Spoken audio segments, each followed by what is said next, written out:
마태복음 13장 1절에서 23절 쭉 같이 한번 읽겠습니다. 시작. 그날 예수께서 집에서 나가사 바닷가에 앉으시매 큰 무리가 그에게로 모여들거늘 예수께서 배에 올라가 앉으시고 예수께서 비유로 여러 가지를 그들에게 말씀하여 이르시되 씨를 뿌리는 자가 뿌리로 나가서 뿌릴새 더러는 길가에 떨어지매 새들이 와서 먹어버렸고 더러는 흙이 얇은 돌밭에 떨어지매 흙이 깊지 아니하므로 곧 썩이 나오나 해가 돋은 후에 뿌리 더러는 가시떨 위에 떨어지매 더러는 좋은 땅에 떨어지매 어떤 것은 100배 어떤 것은 60배 어떤 것은 30배의 결실을 하였느니라. 귀 있는 자는 들으라 하시니라. 제자들이 예수께 나와 이르되 어찌하여 그들에게는 비유로 말씀하시나이까. 그냥 질세 천국의 비밀을 아는 것이 너희에게는 들어왔으나 그들에게는 많이 되었나니 무릇 있는 자는 다가 넉넉하게 되되 없는 자는 그 일부러 되었느니라. 그러므로 내가 너희에게 비유로 말하는 것은 그를 보아도 보지 못하고 들어도 듣지 못하며 깨닫지도 못하였느니라. 이스라엘의 영이 그들에게 이루어졌으니 이랬을 때 너희가 듣기는 들어도 깨닫지 못할 것이요 보기는 보아도 알지 못하리라. 이 백성의 마음이 완악하여져서 그 귀는 듣기에 둔하고 눈은 감았으니 이는 눈으로 보고 귀로 듣고 마음으로 깨달아 돌이켜 내게 고침을 받을까 두려워함이라 하였느니라. 그러나 너희 눈은 봄으로 너희 귀는 들음으로 복이 있도다. 내가 너희시로 너희에게 이르노니 많은 선지자와 의인이 너희가 보는 것들을 보고자 하여도 보지 못하였고 너희가 듣는 것을 듣고자 하여도 듣지 못하였으니까.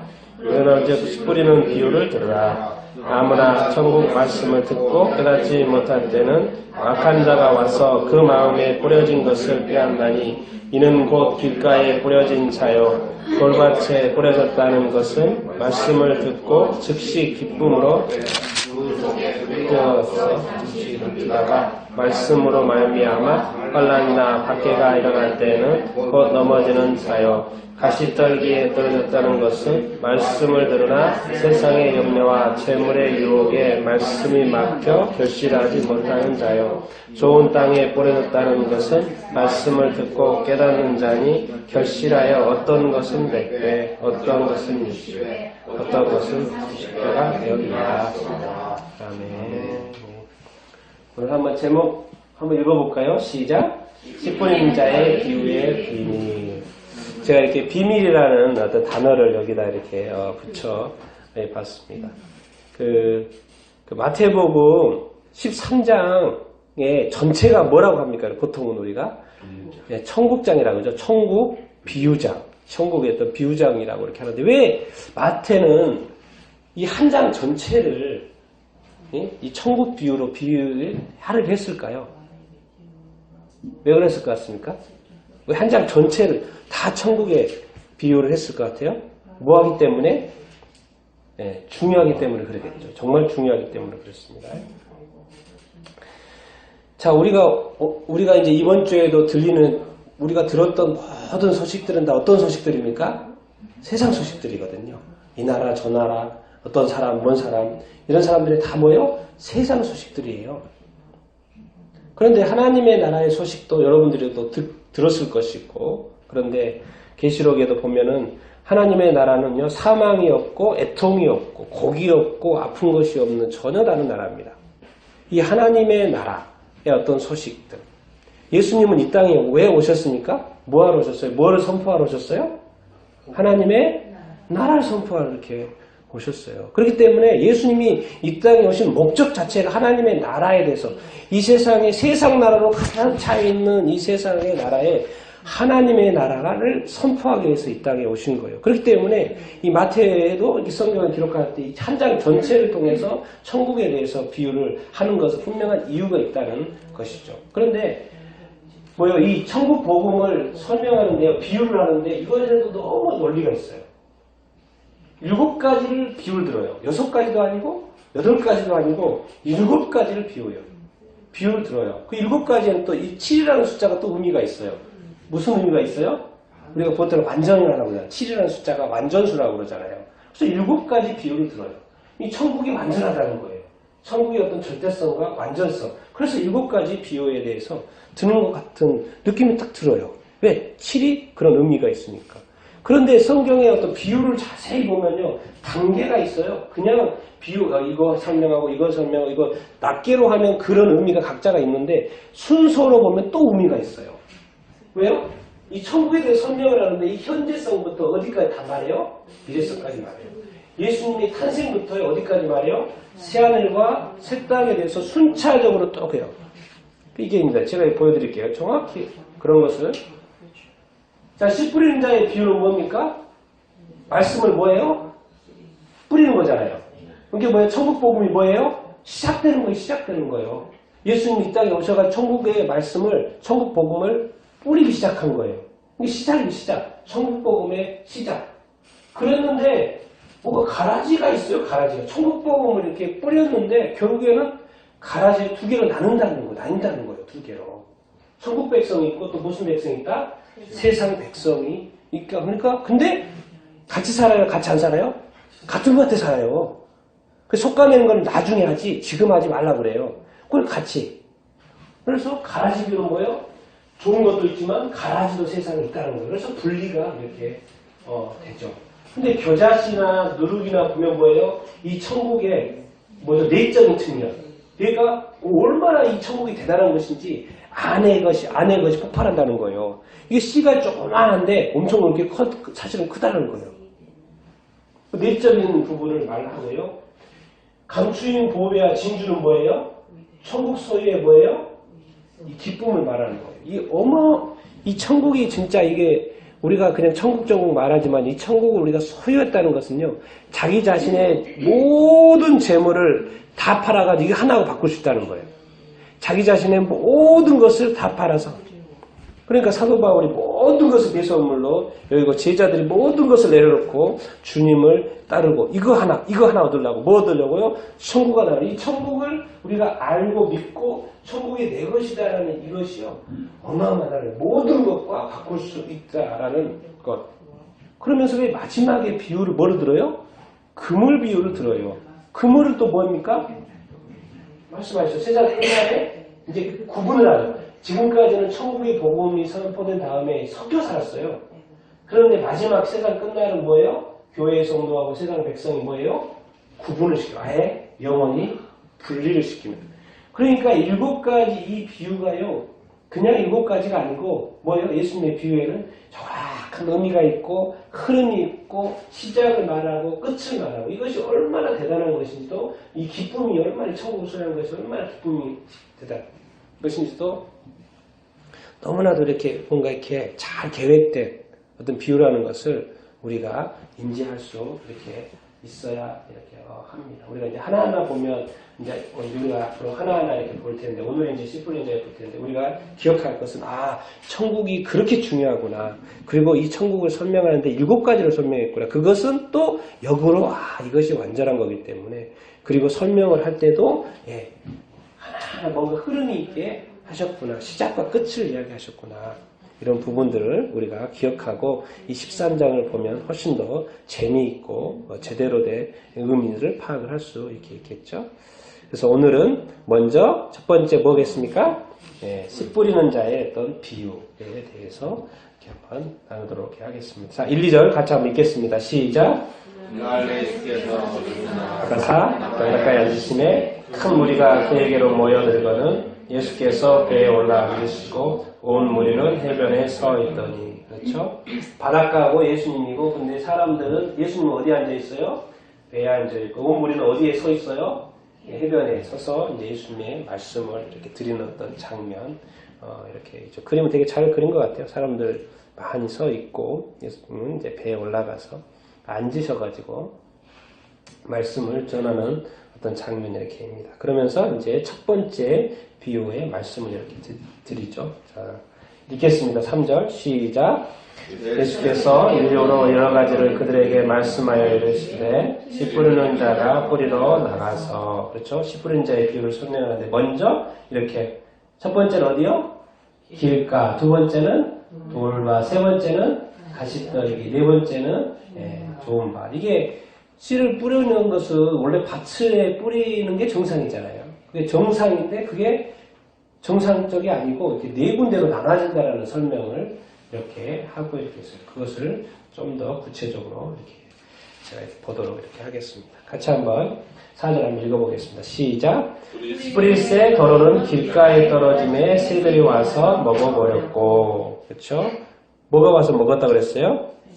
예, 이것을 어떻게 예수님이 설명을 이렇게 합니까? 18, 19절에 이렇게 설명을 이렇게 하죠. 같이 읽어보겠습니다. 시작. 그런즉 씨 뿌린 자의 비유를 들으라. 아무나 천국 말씀을 듣고 깨닫지 못할 때는 악한 자가 와서 그 마음에 뿌려진 것을 뿌렸느니 이는 곧 길가에 뿌려지는 자요. 그렇죠? 말씀을 이제 씨라는 것은 뭔지 뭐겠습니까? 하나님의 어떤 말씀. 그런데 말씀을 선포를 했을 때 전달했을 때 들어요 안 들어요? 듣죠. 근데 들었는데 깨달아요 못 깨달아요? 깨닫지 못해요. 그런데 이제 새가 와서 먹는다는 것은 뭐가 왔다는 거예요? 악한 자는 뭘 말합니까? 사탄, 악한 마귀라는 것을 알 수 있고요. 어쨌든 말씀이 전해져도 이게 왜 악한 마귀가 늘 말씀 듣는 것을 유심히 보고 있고요. 그 말씀이 떨어지는 것을 보고 있어요. 그래서 그 말씀이 떨어지는 것에 눈치채고 빨리 말씀을 가져간다라는 말씀 이렇게입니다. 마귀가요 작전이 좋아요. 모든 것을 생각하고 있고 모든 것을 살피고 있고요. 사람의 영혼이 구원받지 못하는 것을 이렇게 못하도록 이렇게 만든 거죠. 요즘에 어떻습니까? 말씀이 딱 떨어졌어요. 진짜 이 새들이 뻗어가는 게 뭐냐면 너무 작전이 좋아가지고 요즘에는 기독교는 종교야 종교. 여러 개 중에 한 개야 한 개. 사람들이 막 귀로 한 귀로 듣고 한 귀로 이렇게 흘려요. 그게 자기의 구원과 연결됐다는 생각을 할까요? 뭐랄까요? 안 해요. 그리고 얼마나 요즘에 뉴스에 기독교에 대해서 나쁜 이야기가 많이 나오는지 사람들의 머릿속에는 기독교에 대한 나쁜 생각이 있기 때문에 더 이상 이 말씀이 복음이 들려요 안 들려요? 들리지 않아요. 여러분 사람이 나쁜 것도 있지만 이 사람이 나쁜 것을 이용해 가지고 악한 마귀가 결국에는 그 복음을 듣게 해요? 못 듣게 해요? 못 듣게 해요. 깨닫게 못 깨닫게 이렇게 하는 교회예요. 이렇게 것입니다. 이게 세상에서 악한 마귀가 이런 어떤 많은 일들을, 많은 소식들을 일부러 많이 생산해요. 그리고 마귀는 절대 기회를 놓치지 않습니다. 교회가 잘하는 거 얼마나 많아요. 교회는 별로 잘하는 것을 말하지 않죠. 몰래 하는 이야기도 있고. 그래서 교회가 각각의 교회마다 좋은 일들이 너무나도 많고 사역도 좋은 사역도 너무나도 많이 하는데 그 중에 하나가 뭐가 딱 잘못되면 걸린다. 그러면 그것이 교회에 또 교회를 뒤집히게 돼요. 누가 합니까? 여기는 악한 사람들도 하지만 누가 해요? 궁극적으로 악한 마귀가 그런 틈을 늘 보고 있다는 것을 우리가 이 얘기를 하죠. 이 천국의 복음이 전달됐을 때도요. 그 복음에 대해서 이 거부를 처음부터 하는 사람 제가 스리랑카 사역 오래간 했기 때문에요. 수없는 스리랑카 사역을 만났고 수없이 복음을 전했지만 뭐예요? 정확히 나와요. 처음부터 반응 안 해요. 처음부터. 이런 사람이 있는가 하면 뭐죠? 근데 어쨌든 우리가 기억해야 될 것은 이런 외부적인 외부적으로 악한 마귀가 끊임없이 사람이 구원받지 못하게 한다라는 영적 싸움이 있다는 것을 우리는 이제 믿는 사람 입장에서 그걸 알아야 됩니다. 그래서 예수 믿지 않아도 포기하지 않아야 되는 거예요. 복음을 전할 때 포기하지 않고 열심히 그 사람을 위해서 보여야 한다. 중보, 기도를 이렇게 해야 되는 것이죠. 왜? 천국, 지옥 가지 않는 것이 인간의 소망이기 때문에 그렇습니다. 불쌍히 여기는 마음이 이렇게 있어야지. 그런데 악한 마귀가 워낙 세게 달라드니까 이게 힘든 거죠. 악한 마귀의 존재를 지금 예수님께서 드러내고 계시고요. 자, 두 번째 비유 읽겠습니다. 시작. 더러는 흙이 얕은 돌밭에 떨어짐에 흙이 깊지 아니하므로 곧 싹이 나오나 해가 돋은 후에 타서 뿌리가 없으므로 말랐고. 이제 돌밭에 뿌려진 어떤 씨에 대해서 예수님께서 20절, 21절 이렇게 이야기하시죠. 같이 한번 읽어보겠습니다. 시작. 돌밭에 뿌려졌다는 것은 말씀을 듣고 즉시 기쁨으로 받되 그 속에 뿌리가 없어 잠시 견디다가 말씀으로 말미암아 환난이나 박해가 일어날 때는 곧 넘어지는 자요. 뭡니까? 말씀을 듣고 기뻐해요, 안 기뻐해요? 기뻐하죠. 그렇기 때문에 신앙생활을 시작해요, 안 해요? 신앙생활을 이렇게 시작을 이렇게 합니다. 그래서 이 복음에 대해서 알고 너무 좋아하고 즐거워하고 기뻐하고 그래서 신앙생활을 열심히 이렇게 합니다. 근데 그것이 끝까지 가야 되는데 중간에 무엇 때문에? 예수 믿는 것 때문에 뭐예요? 뭐가 와요? 환난이 나오고 뭐가 와요? 박해가 와요. 자, 여러분들이라고 생각해 봅시다. 여러분들한테 여기가 북한이라고 생각해 봐요. 예수님을 믿어요? 그러면은 여러분한테 박해를 하고요. 여러분의 가족을 감옥에 보내버리고요. 고문을 하고요. 심지어 죽이기까지 한다면 여러분들 어떻게 생각해요? 어떻게 하실 겁니까? 그래도 예수님을 믿겠습니까? 이런 고민이 드는 거죠. 제가 이거 2020년도 올해 발표된 여러분들 알 수도 있었는데 이 오픈 더 월스에서 매년 발표하는 기독교 박해 50개국입니다. 첫 번째가 어디입니까? 북한이죠. 두 번째가 어디예요? 아프가니스탄, 소말리아, 리비아, 파키스탄, 에ritrea, 수단, 예멘, 이란, 인도, 힌두국가, 시리아. 북한은 독재국가니까, 독재정권이니까 94점 넘버의 원입니다. 지금 수년째죠. 10몇 년? 15년, 16년. 그렇죠? 각 사생활 밖에, 가정생활 밖에, 지역생활 밖에, 국가생활 밖에, 교회생활 밖에 탑입니다. 탑. 그리고 폭력지수, 그래서 94점으로 박해지수가 넘버원입니다. 변하지 않고 있습니다. 그리고 나머지는 다 어느 나라예요? 이슬람 국가죠. 그리고 또 마지막에 인도가 12에 인도, 힌두교도 인도도 엄청 박해합니다. 엄청 박해합니다. 그리고 뭐죠? 10위부터 23위까지 보면 뭐 나이지리아, 사우디아라비아, 몰디브, 이라크, 이집트, 알제리, 우즈베키스탄. 우리 지금 가 있는 우즈베키스탄도 미얀마, 라오스, 베트남, 아시아가 나오죠. 불교 국가죠. 그리고 투르메키스탄 어디 나왔습니까? 지금 이제 한참 중국 지금 너무나도 교회를 많이 불태우고 있고 이제 교회에 시진핑 사진까지 걸으라고 할 정도로 그런 어떤 주님의 사진 내리고 이제 십자가 내리고 시진핑 사진 걸라고 하는 그런 나라입니다. 지금 박해지수 23위 개입니다. 다 이슬람 이제 아시아가 나오기 시작을 하죠. 스리랑카 파스타 스리랑카 몇 위가 같습니까? 스리랑카 몇이에요? 스리랑카 국사에 스리랑카 30입니다. 30. 그리고 이제 또 이제 네팔도 들어가 있고요. 터키도 들어가 있고 방글라데시도 들어가 있고 무슬림 쪽은 다 뭐 계속 나오고요. 그리고 어디입니까? 다 또 무슬림 쪽 나오다가 아프리카, 인도네시아, 이렇게 러시아 시작까지 해서 총 50개 나라가 이렇게 있습니다. 여러분 밖에 순위만 보니까 좀 그렇죠? 박해를 어떻게 하는지 한번 보겠습니다. 2019년도에 보고된 것만입니다. 기독교 박해가 어떤 식으로 박해가 됩니까? 일단 죽어요. 예수 믿는 것 때문에 죽어요. 예수 믿는다는 것 때문에 한 4,000명이 죽었어요. 예수 믿는다는 것 때문에. 그리고 예수 믿는다는 것 때문에 구금되고 재판도 없이 체포되고 수감되고 3천. 크리스찬을 유괴해요. 크리스찬은 강간하고 성인혼하고 뭐예요? 비기독교니까 강제로 기독교 결혼시켜요. 그리고 정신적으로 육체적으로 학대해요. 폭행하고 살인하고 어마어마하게 많죠. 그리고 재산을 공격하고 뭐예요? 크리스찬의 사업과 일을 끊임없이 공격해요. 하여튼 가만히 안 놔둬. 예수 믿는다고 하면 딴 거 없어요. 예수 믿는다는 것 때문에. 저런 삶을 어떻게 삽니까 사실. 한국에 사는 것을 진짜 감사해야죠. 기독교를 박해하는 국가가 몇 개라고요? 전 세계에? 73개국이나 된대요. 기독교를 혐오하는 나라는 전 세계에? 이 땅에 지금 기독교가 세계 나라가 한 200개, 200몇 개, 210 몇 개 그렇게 지금 이야기하고 있는데 150개, 75%가요? 75%? 그렇죠. 200개라고 하면 기독교를 혐오해요. 그래서 지금 8억 명의 그리스도인들 뭘 경험하고 있어요? 박해를 경험하고 8억이에요, 8억. 작은 인원이 아니죠. 그리고 뭐예요? 이 중에서 2억 1,500만 원 뭐예요? 정말 심한 박해, 수준 높은 박해를 받고 있다는 것입니다. 근데 우리는 박해를 안 받고 있죠. 얼마나 감사한 일입니까? 이런 자유롭게 예수님을 믿고 예배할 수 있는 이 나라. 그러나 지금 이 예수님 믿는 거 다른 거 없어요. 열심히 일하고 열심히 노력하고 주어진 삶을 잘 살고 가족들과 함께.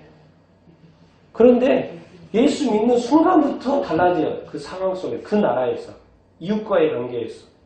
피케 여러 가지 형태의 박해 가운데 심지어 죽기까지 하는 나라들이 너무 많다는 거예요. 거기에 그냥 50개만 뽑아본 거예요. 그런데 실질적으로 박해한 나라는 몇 개다? 73개. 기독교를 좋아하지 않는 나라. 저렇게 많다는 거예요. 여러분, 이런 상황이라면 정말 이 돌밭에 뿌려진 이 비유를 주님이 왜 들었겠습니까? 이런 것을 다 아시는 거죠. 복음을 씨앗을 예수님이 뿌리긴 하지만 이것 때문에 이 세상 가운데에서 문제가 많이 생길 거라는 것을 예수님이 알죠. 그래서 복음을 들었을 때는 너무 기뻐요. 내가 구원받고 영생, 천국. 근데 현실에서 그것이 박해가 오고 환란이 올 때 과연 그럴 수 있나 쉽지 않다는 거죠. 그런데도 불구하고 놀라운 것은 이 많은 사람들이 견뎌내고 있다는 거예요. 견뎌내고 있고 이겨내고 있다는 거예요. 얼마나 감사한 일인지. 근데 이제 그럼에도 불구하고 여기에서 돌아간 사람이 있을까요, 없을까요? 네, 반드시 있죠. 반드시 있습니다. 그러니까 이게 복음이요, 좋은 것이긴 한데 이 현실의 이 어려움 가운데 자꾸 포기되어지는 사례가 안 나타날 수가 없다는 거예요. 그래서 예수님이 비유를 드신 거예요. 2000년 역사 동안 그랬고 지금도 그러고 있다는 거예요. 지금도 그러고 있다는 거예요. 그러니까 이 나라들이 하루속히 뭐가예요? 복음화가 돼야 된다는 거예요. 그래야지 박해가 없게 되는 것이 아니겠습니까? 왜 예수 믿으면서 이렇게 어렵게 살아야 돼? 이런 생각 안 들겠습니까? 예수 안 믿으면 안 믿으면 안 되나? 우리 자녀들이 부모한테 그런 말 안 하겠습니까? 왜 우리 가족이 이렇게 예수 믿고 어렵게 살아야 돼요? 그냥 안 믿고 그냥 편하게 살면 안 돼요. 이렇게 말할 때 여러분들이 만약에 부모라면 이 박해 지역에서 어떻게 대답하시겠습니까? 그래도 믿어야 돼? 그 말은 뭔가요? 그래도 너 박해 계속 받아야 돼? 이렇게 말하겠습니까? 쉬운 이야기가 아니라는 거죠. 그러니까 부모는 남더라도 가족이라도 대피시키고 너희들이라도 그냥 살아라. 이렇게 문제가 여러 가지 형태의 문제가 발생을 할 수밖에 없다라는 것이죠. 마음이 아픈 일이죠. 예수님의 복음은 뿌렸지만은 이 복음이 정말 좋은 것인데도 불구하고 여러 가지 형태, 악한 마귀, 악한 사람들에 의해서 쉽지 않다는 것을 말씀하시는 거고요. 그 다음에 7절 읽겠습니다. 시작. 더러는 가시떨기 위에 떨어짐에 가시가 자라서 기운을 막았고. 이런 사람은 가시떨기를 뭐라고 합니까? 예수님 이렇게 말하죠. 읽겠습니다. 22절 시작. 가시떨기에 떨어졌다는 것은 말씀을 들으나 세상의 염려와 재물의 유혹에 말씀이 막혀 결실하지 못하는 자요. 그렇죠? 세 번째 비유, 두 번째 비유는 뭡니까? 첫 번째는 마귀 사탄의 왕이 와가지고 잡아먹고 뺏어가 버리는 거고요. 두 번째는 뭐예요? 악한 사람들이 괴롭히는 거고요. 세 번째는 뭐예요? 자기 자신의 고민인 거예요. 세상의 염려와 재물의 욕. 복음을 들었거든요. 예수님의 복음 들어요. 구원받았다는 이야기 듣고 천국 간다는 이야기 이렇게 들었는데 뭐죠? 세상의 염려와 재물의 욕에 말씀이 막혀버렸다. 제가 최근에 뉴스로 한번 이야기를 이렇게 나누도록 하겠습니다. 이야기 엊그제 뉴스죠. 15일이니까 어제 아닙니까? 뉴스가 어디서 나와서 제가 이거를 읽었습니다. 마스크 대란 돈 얼마치요? 8억 원어치요. 근데 모조리 뭐예요? 곰팡이 마스크예요. 어떤 A라는 회사에서 지금 중국에 마스크를 수출을 하기 위해서 마스크를 주문을 했어요. B사를 통해서 C를 통해서 이렇게 연결해가지고 마스크를 몇만 장을 샀어요? 46만 장을 샀어요. 돈을 얼마요? 8억 7천만 원어치나 샀어요. 그 돈을 두 차에 나눠줬어요.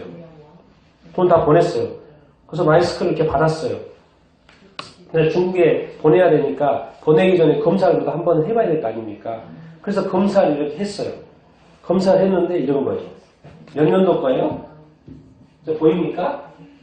2007년도 거. 또 몇 년도 거예요? 2010년도 거예요. 10년 전도예요.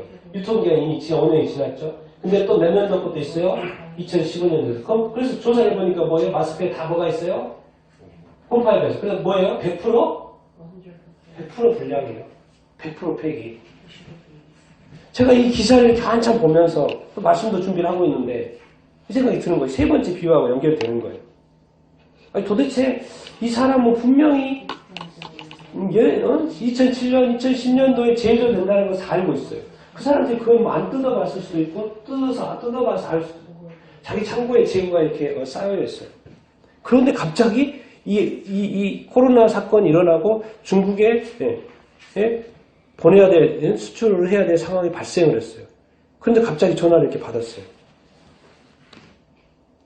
그런데 팔 생각을 해요. 그러면 첫 번째로 돈 받고 튀려고 생각을 하셨나?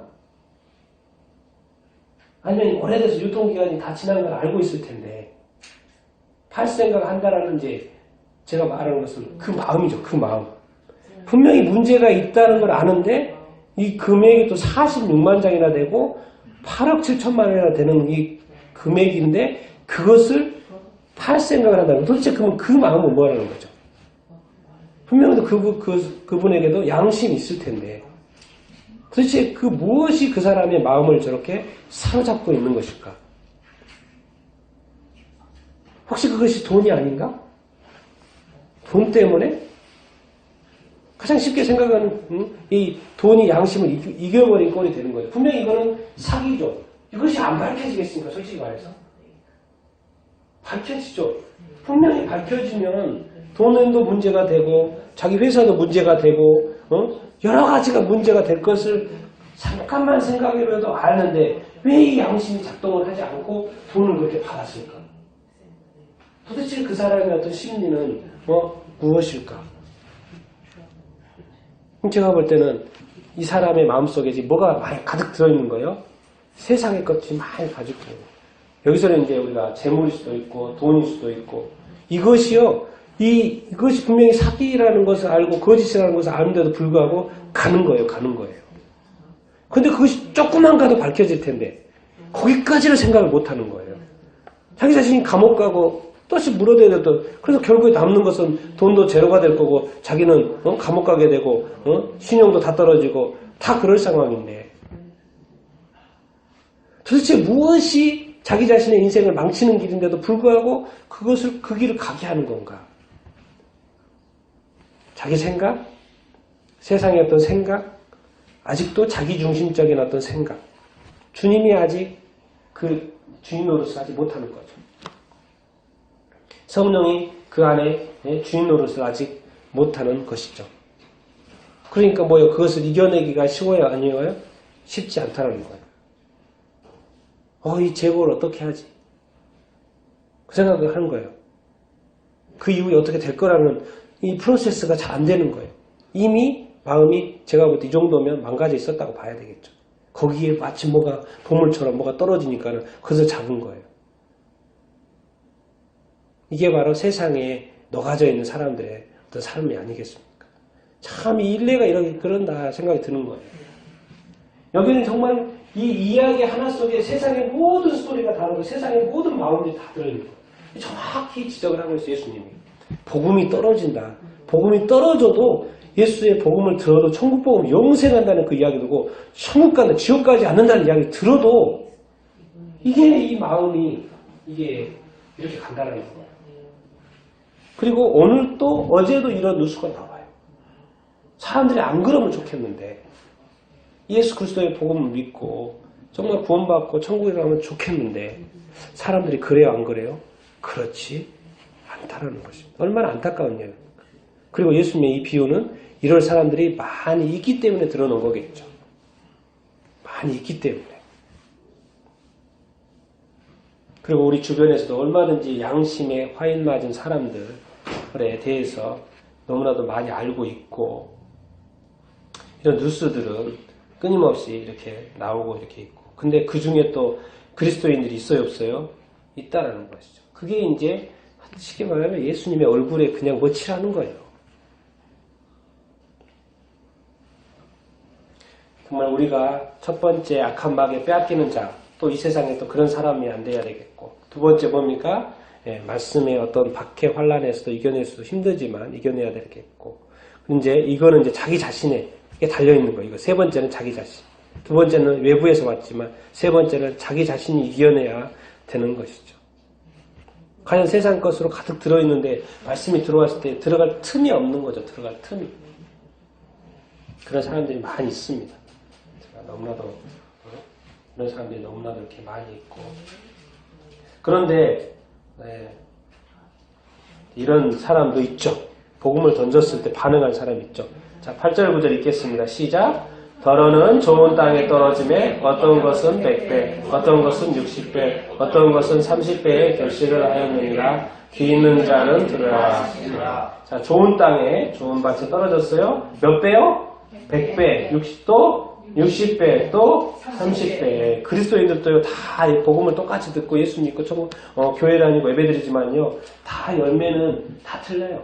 100배로 사는 사람이 있고요, 60배로 사는 사람이 있고요, 30배.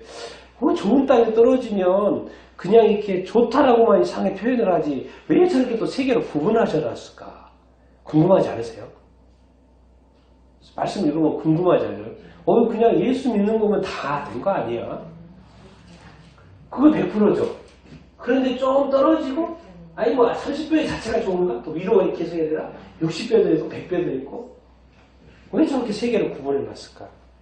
근데 실질적으로 우리 그리스도인의 삶을 보면 나눠질 수도 있다는 거죠. 나눠진다는 거죠. 근데 이런 사람들은 어떤 사람입니까? 23절 설명하고 있죠. 시작. 좋은 땅에 뿌려졌다는 것은 말씀을 듣고 실하여 100배, 어떤 것은 60배, 어떤 것은 30배가 되느니라. 자, 세 번째 사람 뭡니까? 말씀을 들었어요. 복음의 말씀을 들었어요. 천국의 말씀을 들었어요. 예수 복음을 들었어요. 하나님 나라의 복음 듣고 천국, 영생장 듣고 뭐 하는 자? 깨닫는 자. 지금까지는 깨닫지 못했거든요. 계속 세 번이가. 말씀을 분명히 다 들었어요. 복음에서 들었는데 세 번째는 뭐예요? 깨달아서 그 다음에 뭐예요? 결실. 열매까지 나타나는 거예요. 열매가 몇 배? 100배. 어떤 사람은 60배. 어떤 사람은 30배. 그러니까 말씀을 듣고 깨닫고 예수 믿고 난 이후에 어떤 삶의 열매들이 막 100배 있는 사람이 있고요. 또 60배, 30배. 30배도 좋죠. 30배가 나쁜다는 게 아니고 30배도 좋고 60배도 좋고 100배도 이렇게 좋고. 여러분은 몇 배의 삶을 살고 있는 것 같습니까? 여러분들은? 30배? 한 배? 한 배? 겨우 지키고 있나? 내 거 겨우 지키고 있나? 한 배? 아니면 30배? 아니면 60배? 60배는 좀 대단해 보이잖아. 그쵸? 100배? 100%의 삶을? 과연 그런 사람 있을까요? 없을까요? 있습니다. 많아요. 엄청 많습니다. 엄청 많아요. 우리가 몰라서 그렇지. 여러분, 이 세상에 그리스도인들이, 예수 믿는 사람이 엄청 많거든요? 근데 그 사람들 아무도 모르잖아요. 우리끼리만 알죠. 그 사람들이 어떻게 사는 거에 대해 모르잖아요. 그러니까 이 중에는 또, 그냥 이렇게 나누는 건 100배의 삶을 30%를 사는 거예요. 근데 우리가 모르는 거죠. 그 사람들이 천국에다 이 사람들 엄청난 상을 받는 거죠. 우리는 하도 뉴스에 대해서, 뉴스거리는 뭡니까? 다 안 좋은 거리가 뉴스가 되는 거잖아요. 그러니까 맨날 안 좋은 소식만 듣다 보니까 그런가 보다 그렇게 생각을 하지, 사실은요, 숨겨져서 그렇지, 30%는 100배 맺고 있고, 30%는 60배 맺고, 30%는 30배 맺고 있어요. 하도 우리가 뉴스만 들어서 그렇지, 우리가 모르는 크리스찬들, 우리 99점이잖아, 99%잖아요. 그런 사람은 어떻게 사는지 우리가 어떻게 합니까? 그런데 우리는 몇 배의 삶을 살아야 된다? 100배의 삶을 살고 싶죠? 아멘? 아멘? 자, 한번 해보겠습니다. 100배 하면 싶으면 아멘 하시고, 60배 살고 싶으면 아멘 하시고, 30배 살고 싶으면 아멘 하시고, 자, 100배의 삶을, 결실, 열매 맺는 삶을 살게 되기를 축원합니다. 아멘. 그러면 60배의 열매를 맺고 살게 되기를 축원합니다. 30배의 삶을, 열매 맺는 삶을 살게 되기를 축원합니다. 뭔 말이 이게 지금 100배? 190배? 대단하십니다. 그건 생각 못했네. 190배의 삶을 살 수 있다는 아마 그 주님도 생각 못했을 것 같은데 그것까지는 주님도 생각을 못했을 것 같은데 190배의 삶도 살 수 있게 되기를 바랍니다. 제가요 이 천국이 얼마나 제가 이걸 생각하면 이걸 좀 정리를 해봤습니다. 이 천국의 복음을 듣는 것이 뭐 하는 거예요? 구원을 받는 거죠. 맞습니까? 구원이 그렇게 중요하다는 겁니다. 지옥까지 않는 것이, 천국에 간다는 것이. 근데 어디 간다는 거예요? 구원의 결과는 어디 간다는 거예요? 천국에 간다는 것이죠. 그렇죠? 그런데 이 구원과 천국의 이 설명을 하는 데 있어서 항상 뭘 이야기해요? 뭘 이야기합니까? 하나님의 나라에서는 구원이 있어요. 구원 받았어요. 좋아요. 그렇지. 그럼 이제 천국에 있어요. 천국. 그럼 천국에서의 삶을 살아요. 천국의 삶을 살아요. 성경 보니까 우리 안에 천국이 있다 그러고 또 하나님이 사는 나라 천국도 이렇게 있고 새하늘과 새 땅 이야기하고 천국? 근데 그 천국은 어떤 약간 장소적인 개념? 그러면 장소적인 개념의 내용은 뭐냐는 거죠. 내용은 뭐예요? 내용은 뭡니까? 내용은 세 번째 뭡니까? 뭐예요? 네, 사랑이죠. 사랑이에요. 천국의 모습은 사실 궁극적으로 뭡니까? 사랑입니다. 예수님 말씀하시죠. 먼저 뭐예요? 하나님의 나라와 의를 구하라. 그럼 하나님의 나라, 천국은 뭐예요? 천국의 내용은 뭐냐니까요. 결과가 천국이고 내용은 뭐예요? 사랑이라는 거죠. 그럼 사랑. 예수님이 이 땅에 오셔가지고 모든 사람을 사랑했습니까? 안 했습니까? 사랑을 했죠. 그렇죠? 근데 어떻게 모든 사람을 사랑할 수 있었을까요? 예수님은? 혹시 생각해 보셨어요? 예수님이니까 모든 사람을 사랑했나? 거기에 막 귀신 든 사람도 있고요. 아픈 사람도 있었고요. 어린이도 있었고요. 어른도 있었고요. 너무나 다양해요.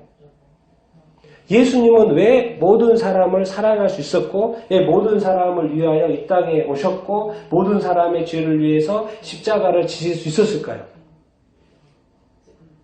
사랑하니까? 사랑하니까? 왜 그런 것 같습니까? 왜 예수님은 그렇게 할 수가 있었을까요? 네? 성령 충만했어요. 성령 충만을 통해서 뭘 아는 거예요? 제가 지금 뭘 아는 거예요? 성령 충만을 통해서 뭘 아는 거예요? 하나님의 나라의 뜻. 그럼 그게 뭡니까? 하나님의 나라의 뜻이 뭡니까?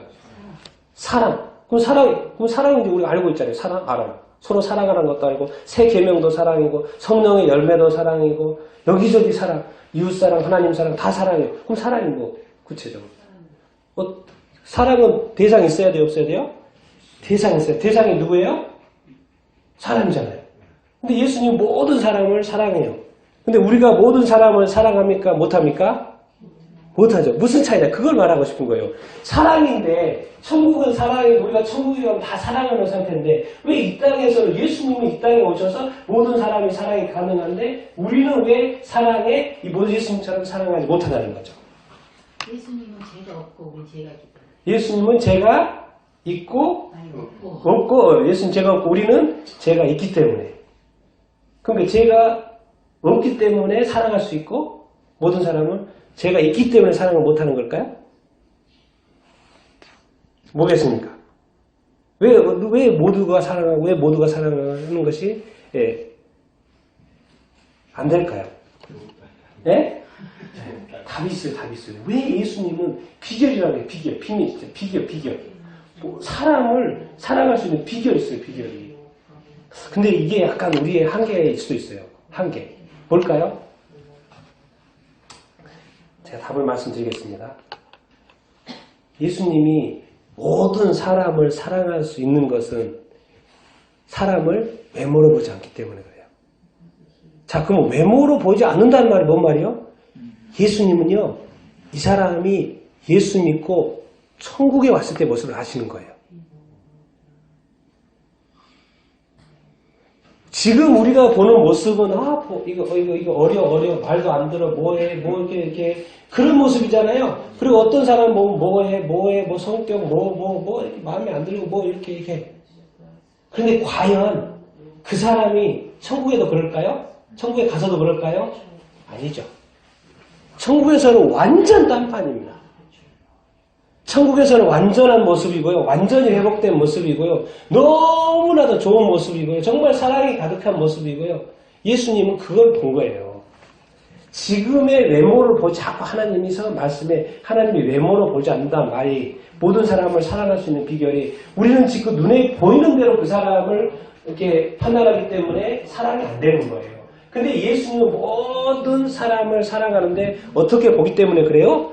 그 사람의 천국 모습을 알고 있을까요? 모르고 있을까요?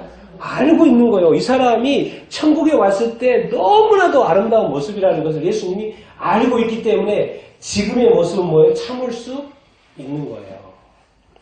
그런데 우리 이 세상의 사람들은 우리가 천국에서의 그 사람의 모습을 알아야 몰라요? 가보지 않았기 때문에 알지를 못해요. 그러니까 자꾸 그 사람의 현재의 모습이 전부처럼 여겨지는 거예요. 그래서 그 외모로 그 현재 그 모습만 보고 자꾸 판단하고 말하고 그러는 거예요. 그러니까 또 마음에 안 드니까 사랑이 돼요? 안 돼요? 사랑이 안 돼요. 어떻게 적을 사랑합니까? 근데 예수님 뭐 자꾸 원수를 사랑하라고 그래요. 원수를 어떻게 사랑합니까?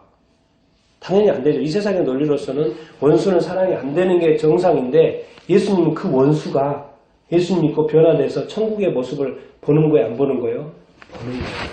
그러니까 그 모습은 애든 어린이든 못났든 잘났든 지금에 좀 까불든 좀 덜 까불든 또 말을 듣든 안 듣든 좀 마음에 들든 안 들든 예수님은 지금 그 현재의 모습을 보는 게 아니고 천국에 딱 도착해서 천국의 그 완벽한 완전한 모습 그 사람을 그게 태초에 하나님이 인간을 만들었던 그 하나님의 형상들을 완전하게 회복된 그 모습을 예수님이 보시는 거예요. 그렇기 때문에 그 사람의 현재의 모습은 참아지는 거예요. 인내가 되는 거예요. 그냥 패스가 되는 거예요. 그래서 끝까지 사랑할 수 있는 거예요. 예수님처럼. 끝까지 사랑할 수 있는 거예요. 왜? 지금의 모습이 그 사람이 아니라니까요. 여러분이 마음에 안 들었던 사람들 있죠? 천국에 가보세요. 근데 그 사람한테 사과할걸요? 사과할 수밖에 없어요. 내가 모르고 그랬다는 거죠. 내가 모르고. 그게 이제 어떻게 보면 인간의 한계죠. 왜? 우리는 천국에 가보질 않았습니다. 근데 예수님은 천국에서 내려오신 분이잖아요. 그러니까 우리의 모습을 다 아는 거죠. 그러니까 간절한 마음이니까 회복됐으면 좋겠다. 구원받았으면 좋겠다. 좀 더 온전해졌으면 좋겠다. 그런 마음으로 막 하시는 거예요. 근데 우리는 자꾸 땅에서 올라가려는 생각을 하고 모르고 막 열심히 믿어야 되기 때문에 뭐가 안 되는 거야. 안 되는 거야. 그러니까 뭐라 하는 거예요. 성경 충만하는 거예요. 제발. 네 마음으로 사랑하지 말고 누구 마음으로 사랑하라? 성령에 충만하면 사랑할 수 있다. 사랑할 수 있다. 그래서 자꾸 말씀하시는 거예요. 그래서 영적으로 성숙해야 된다. 영적으로 좀 잘해야 된다. 영적으로 좀 해야 된다. 커야 된다. 용서가 어떻게 7번에 70번씩 490번이나 어떻게 합니까? 저 그때까지 못하죠. 근데 예수님이 자꾸 그렇게 말씀하셔. 안 되는, 자꾸 불가능을 말씀하셔가지고, 하라고 합니까? 어떻게 보면 예수님의 말씀 듣고 있으면 화나잖아요. 불가능한 걸 자꾸 말씀하시니까. 근데 예수님이 볼 때는 그게 아니라는 거죠. 관점을 달리게 하는 거죠. 네가 보는 그 사람은 그 모습이 아니야. 그 모습이 아니야. 네보다 훨씬 뛰어나. 네보다 더 아름다운 사람이야. 네가 더 죄가 많아. 네 안에 들보 좀 봐라. 저 사람 티끌이야, 티끌. 예수님 그게 다 보여요. 근데 우리는 좀 반대로 보죠. 저 사람이 들보가 보이고 내 안에 티끌은 이렇게 생각하죠. 그래서 예수님은 이런 것을 깨닫기를 원하는 거예요. 그래서 사랑하라고 자꾸 말씀하시는 거예요. 근데 그 이유를 알면 우리가 더 사랑할 수 있게 되는 것이죠. 그래서 결국에 성경은 하나님은 사랑이다. 서로 사랑해라. 그거밖에 없어요. 천국 좋아하지만 천국이 뭔데? 사랑인데. 천국의 내용은 사랑이라는 거예요. 사랑. 근데 예수님처럼 그 마인드가 있고 시각이 있다면 우리는 모두를 사랑할 수 있습니다. 왜? 그렇지만 이 세상에서는 예수 믿고도 핍박받을 때 인내를 해야 되는 것처럼 우리가 사랑에도 인내가 필요하다라는 것이죠. 엄밀히 말하면 내가 바라보는 그 사람이 나보다 훨씬 뛰어납니다. 천국에서는. 그럴 확률이 높죠. 왜? 나는 지금 내 수준의 생각에서 판단을 하잖아요. 자, 그런데 이런 게 천국이라는 거, 이런 게 천국이라는 거. 우리 먼저 저기 10절 읽겠습니다. 시작.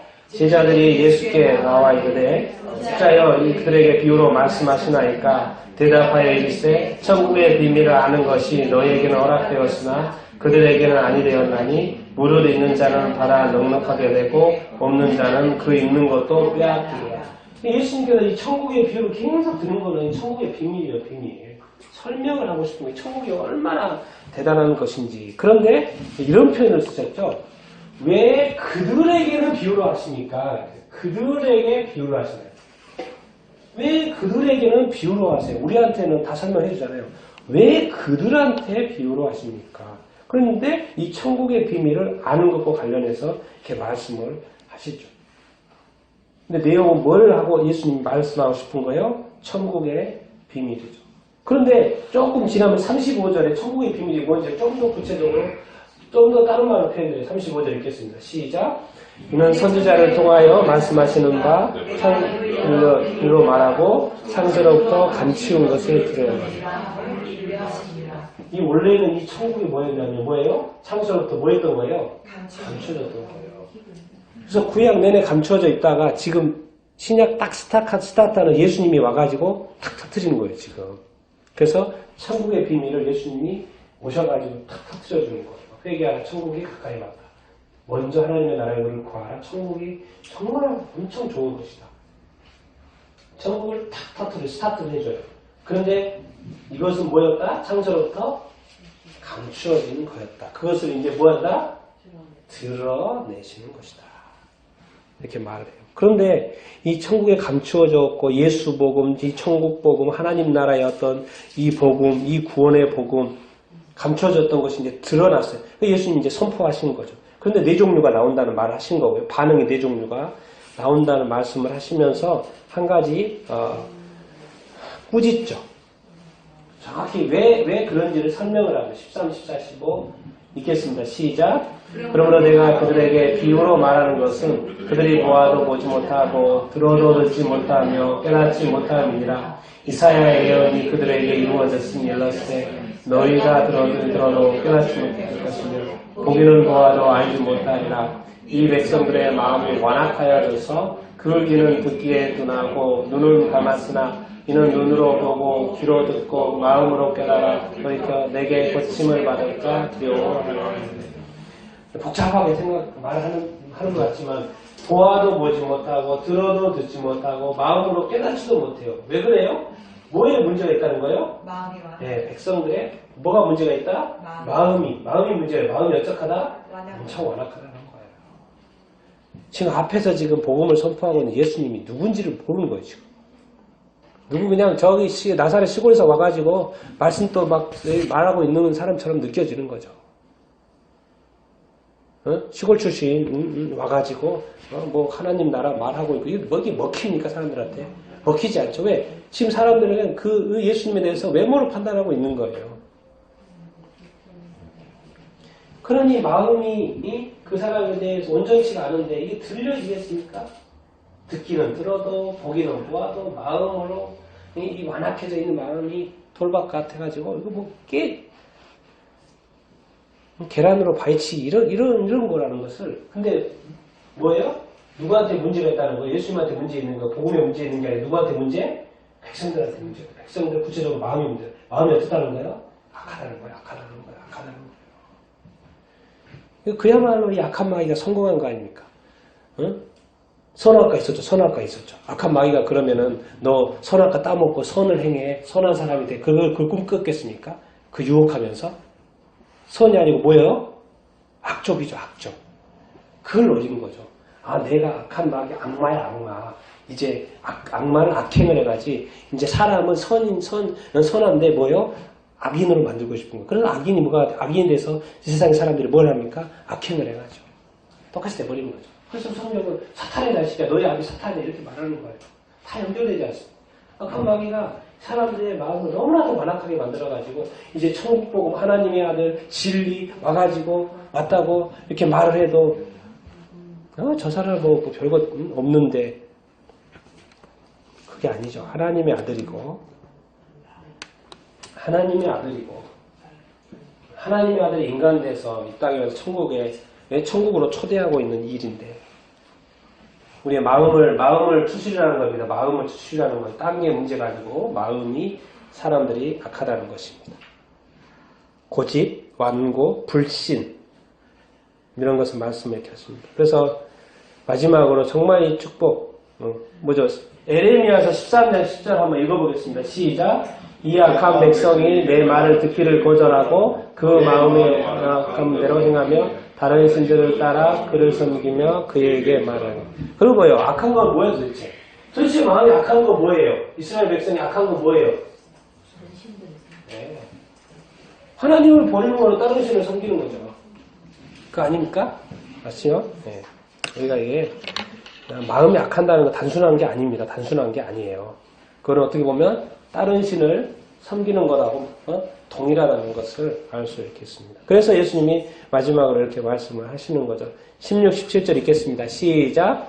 그러나 너희는 몸으로 너희 귀는 들음으로 보기도다. 내가 진실로 너희에게 이르노니 많은 선지자와 의인이 너희의 보는 것을 보고자 하여도 보지 못하였고 너희가 듣는 것을 듣고자 하여도 듣지 못하였느니라. 그렇죠? 구약 시대 수많은 선지자들 뭐예요? 결국에는 이 예수님 복음 만나고 싶었던 거예요. 진리 만나고 싶었던 거예요. 근데 그때까지는 감춰져서 드러나지 않았는데 이제 예수님 와가시고 복음을 선포하는데 뭐예요? 제자들이 눈으로 보고 있잖아요. 예수님 이제 눈으로 보고 있잖아요. 그리고 뭐예요? 귀로 복음을 듣고 믿잖아요. 그러니까 뭐하다? 이것이 복이다. 그러니까 여러분들이 지금 이렇게 예수 믿고 있는 것이 뭐다요? 그게 복입니다. 그게 복이에요. 그게 구원이고요. 그게 천국이고요. 그게 뭐예요? 영생입니다. 영생. 난 여러분들이 이 놀라운 이 자리에, 이 구원의 자리에, 천국의 자리에, 영생의 자리에 있는 것이 얼마나 복된지, 여러분들이 이 천국의 비밀을 깨닫고 있는 것이 얼마나 복된지 여러분들이 다 알 수 있게 되기를 예수님이 여러분 축원드립니다. 그리고 이 구원의 감격 늘 잃어버리지 마시고 구원의 이 기쁨 늘 잃어버리지 마시고 살 수 있게 되기를 축원합니다. 그리고 이 씨앗이 뿌려져서 우리는 이제 네 번째 사람이 되었으니까 이제는 100배, 60배, 30배의 열매를 다 맺을 수 있게 되기를 축원합니다. 그리고 이 천국의 내용은 뭐라고요?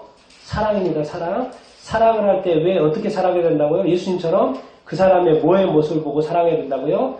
천국의 모습을 보고 회복된 모습, 하나님의 형상으로 온전케 된 모습.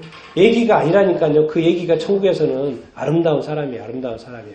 천국에서 얘기가 아니고 그런 어떤 것을 우리가 보고 또 사랑하는 천국 백성으로서의 삶을 여러분들이 다 살 수 있게 되기를 예수님의 이름으로 축원드립니다.